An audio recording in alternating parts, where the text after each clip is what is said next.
The Golden Pilgrimage, Mansa Musa's Hajj. In the year 1324, beneath an endless African sky that shimmered with both scorching heat and gentle twilight, a legend was born that would echo through the corridors of time. Mansa Musa, the ruler of the Great Mali Empire, prepared for a pilgrimage that would change the world, a journey not only of spiritual devotion but of opulence, intrigue, and surprising humor. Known far and wide for his immeasurable wealth and benevolent leadership, Mansa Musa set forth on a pilgrimage to Mecca that would transform his homeland and capture the imaginations of generations. His caravan was a moving marvel, thousands of camels laden with gold, treasures, and spices, accompanied by a retinue of loyal soldiers, scholars, and entertainers. Yet behind the glimmering facade of wealth lay a man determined to seek a higher truth and, in his own quiet way, to bring laughter and hope even in the face of peril. As the preparations for the journey reached fever pitch in the bustling markets of Timbuktu and the regal courts of Niani, the people of Mali whispered with anticipation. Mansa Musa was not merely setting out on a spiritual quest, he was embarking on a mission that would send ripples through continents. In his palace, gilded with intricate mosaics and vibrant fabrics imported from distant lands, the great king reviewed scrolls of wisdom and maps charting the winding routes across the Sahara. His advisors spoke in hushed tones of challenges ahead, of treacherous sandstorms that could swallow caravans whole, of bandits lurking in the barren dunes, and of the mysterious desert spirits said to guard ancient secrets buried beneath the golden sands. Yet Mansa Musa, with a gentle smile and eyes that glowed with both resolve and mirth, reassured them all, "Let our hearts be light, and our spirits courageous. Even in the vast emptiness of the desert, there is laughter to be found and miracles waiting to be discovered." Thus began the Golden Pilgrimage. At first light, a colossal caravan assembled on the outskirts of Niani, the capital of Mali. Camels and horses moved in unison as if choreographed by fate, and vibrant banners danced in the early breeze. Mansa Musa, adorned in flowing robes embroidered with intricate gold threads, mounted his favorite steed. Accompanied by a cadre of musicians whose instruments produced notes that seemed to echo the very heartbeat of the land, he waved farewell to his people. Children, their faces alight with wonder, chased after the procession, while elders prayed silently for the king's safe passage. Even the court jesters, normally masters of mischief and satire, offered solemn smiles, aware that this was a journey destined to be remembered for both its splendor and its surprises. The caravan set off into the vast Sahara, leaving behind the lush banks of the Niger River for a realm where the horizon merged with an ocean of shimmering sand. Days passed as the caravan advanced, the rhythmic clip-clop of camel hoofs marking the passage of time against a backdrop of relentless sun and searing winds. In the midst of this austere beauty, there were moments of levity that lightened the heavy burden of travel. One such afternoon, when the heat was particularly oppressive and water scarce, a group of entertainers began to perform impromptu acrobatics atop a wandering camel. Their hilarious antics, tumbling, juggling, and mimicking the exaggerated motions of desert animals, brought forth bursts of laughter that echoed across the dunes, as if even the sounds themselves were smiling.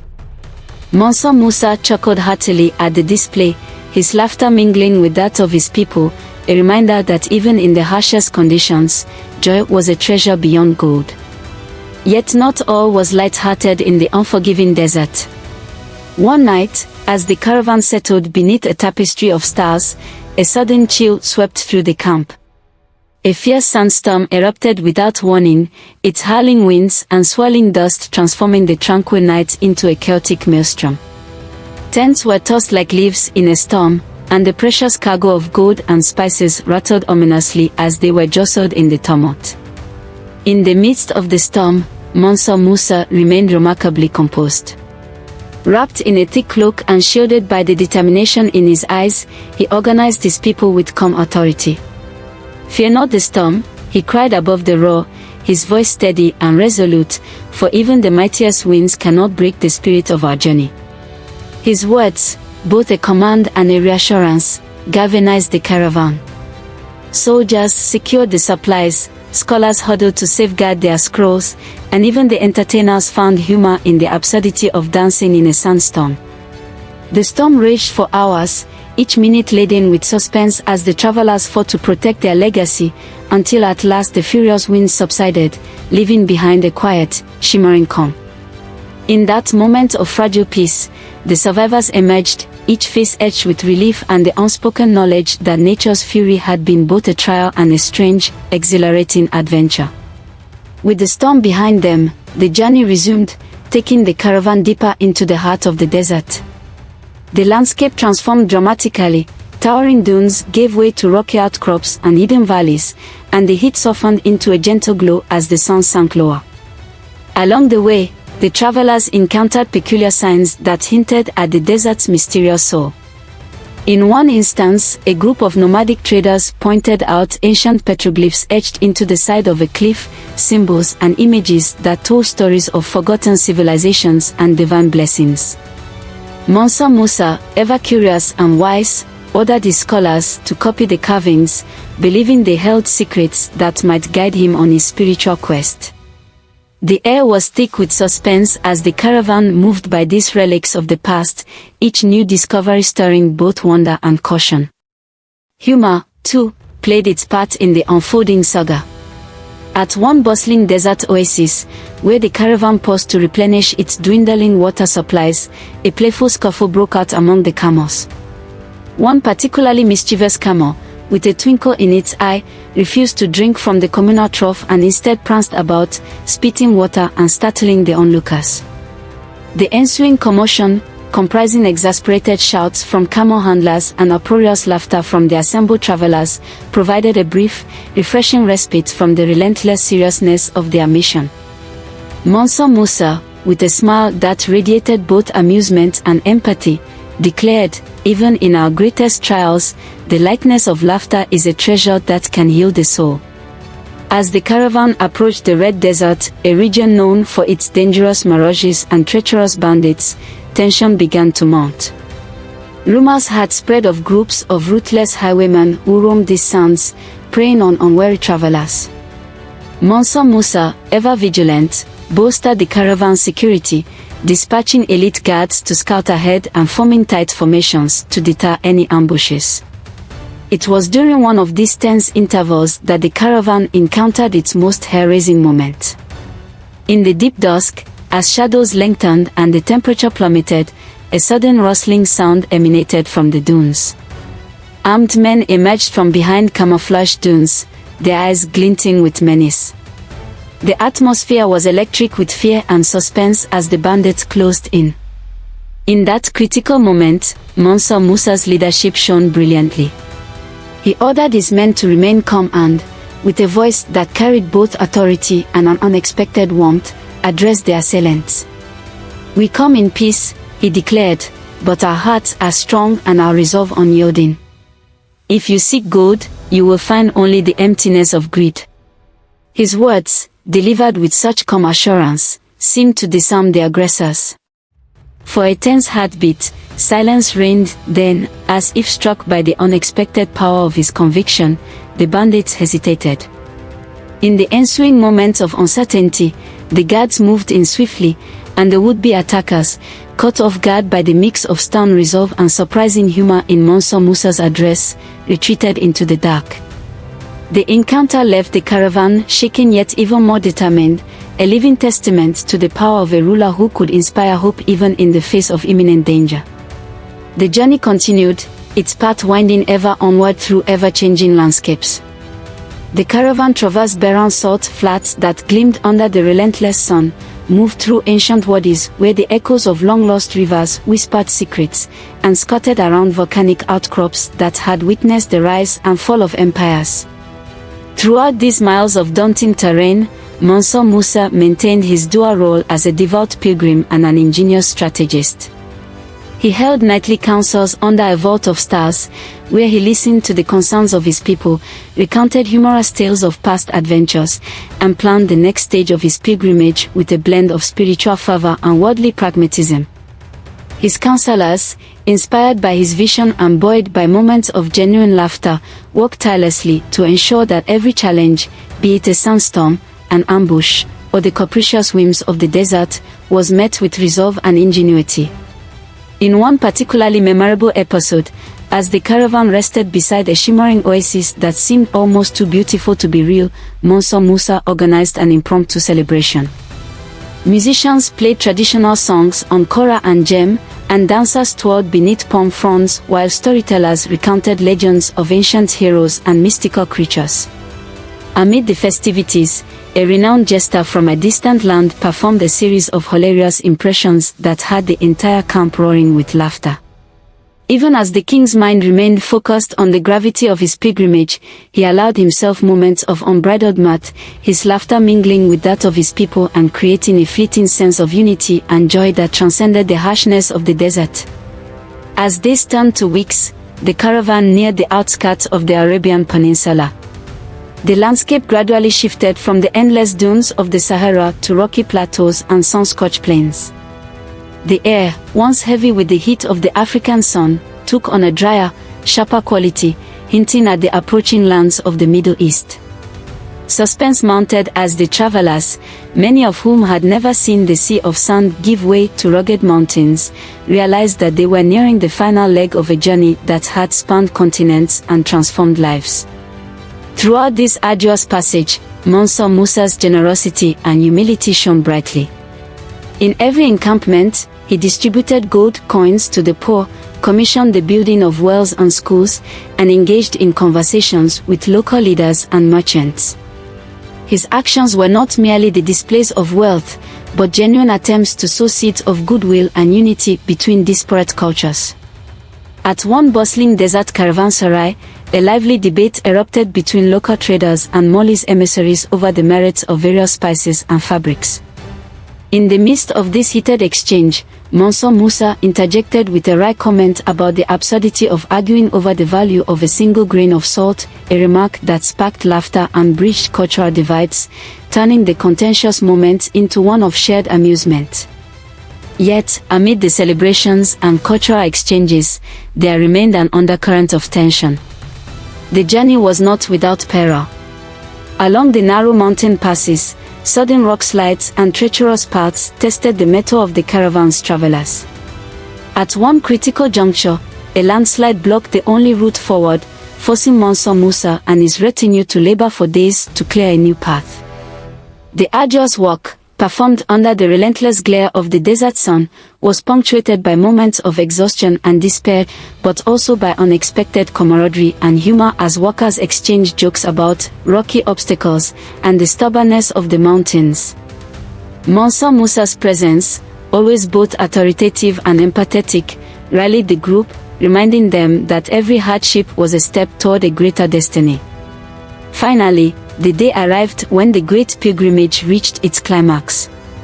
Under a sky ablaze with the colors of dusk and the call to prayer echoing across ancient stone minarets, Mansa Musa and his caravan approached the holy city of Mecca. The sight was overwhelming, a city of soaring domes and intricate mosaics, where people from every corner of the world gathered in a tapestry of faith and fervor. As the king dismounted from his regal steed, his eyes shone with both relief and wonder.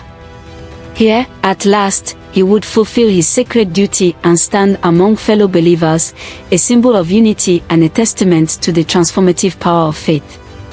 The pilgrimage itself was a rich tapestry of experiences. In Mecca, Mansa Musa visited the Kaaba with solemn reverence, his heart swelling with gratitude for the journey that had tested his spirit and enriched his soul. Yet even in this holy moment, the echoes of his adventures resonated. He recounted to his new companions tales of the vast, treacherous Sahara, the whimsical antics of entertainers in the desert, and even the tense encounters with bandits whose hearts were softened by his unexpected humor. His stories, told in a lilting cadence that mixed gravity with light-hearted wit, captivated his listeners and forged bonds of fellowship that transcended borders and beliefs. As the days of the pilgrimage unfolded, Mansa Musa's generosity reached legendary proportions.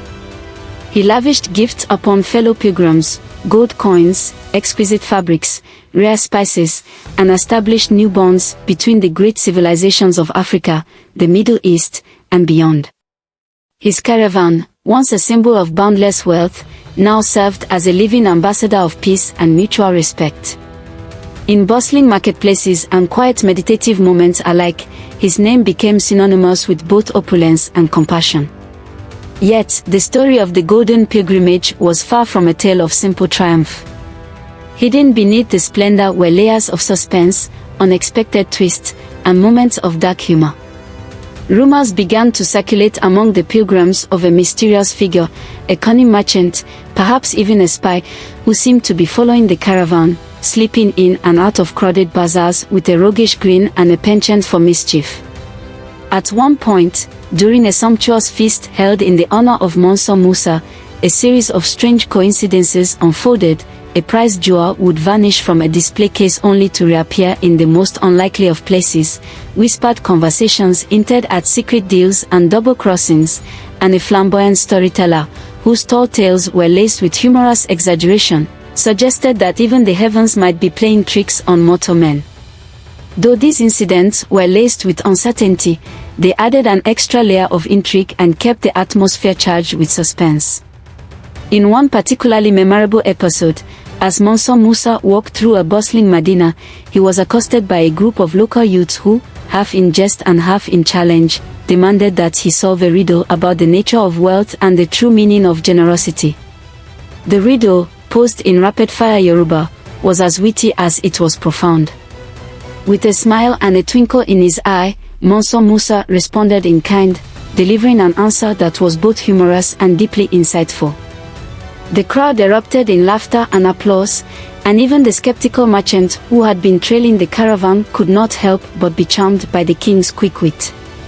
This moment, like many others on the journey, underscored that true greatness was measured not only in gold but in the ability to inspire joy and unity.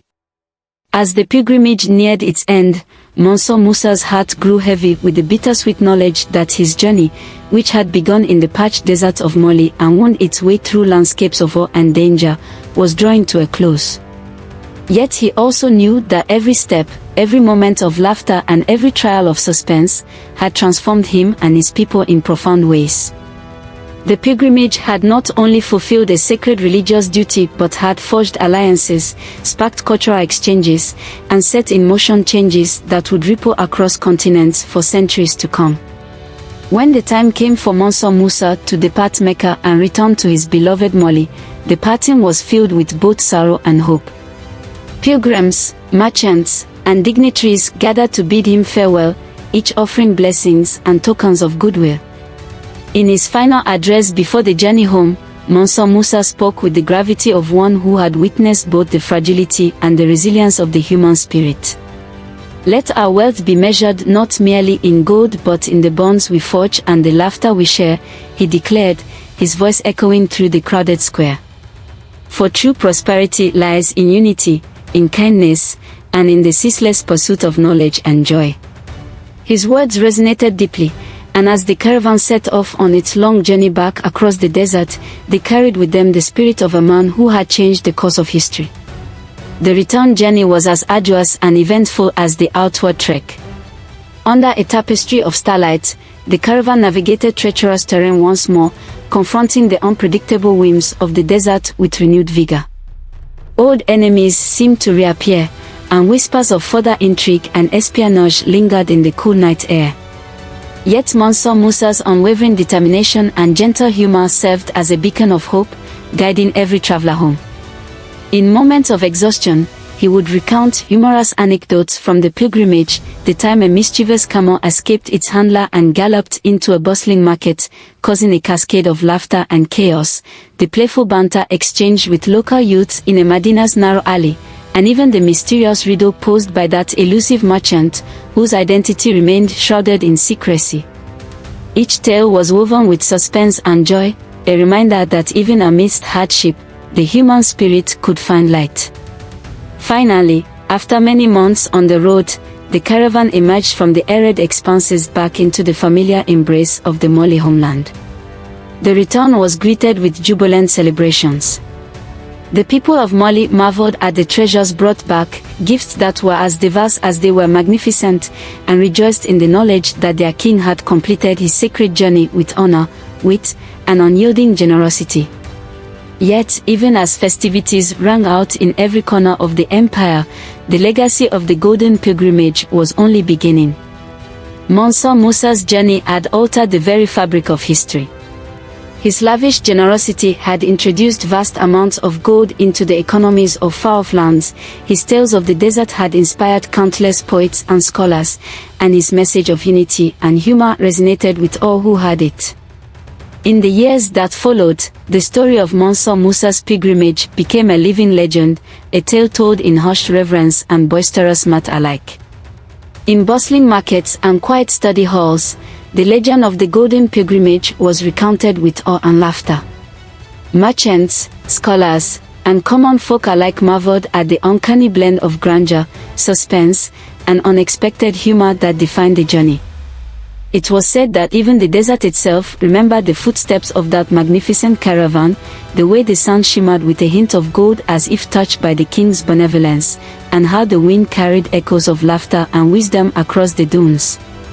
Thus, the legacy of the Golden Pilgrimage endures, a testament to a ruler who dared to dream beyond the confines of wealth, who found humor in the face of danger, and who, with a gentle smile and an unwavering heart, united disparate peoples through a shared journey of faith, adventure, and transformation. Mansa Musa's Hajj remains one of the most captivating chapters in African history, a saga of opulence and spirituality, suspense and laughter, that continues to inspire those who believe that even the mightiest empires are built not only on gold but on the bonds of humanity and the enduring light of hope.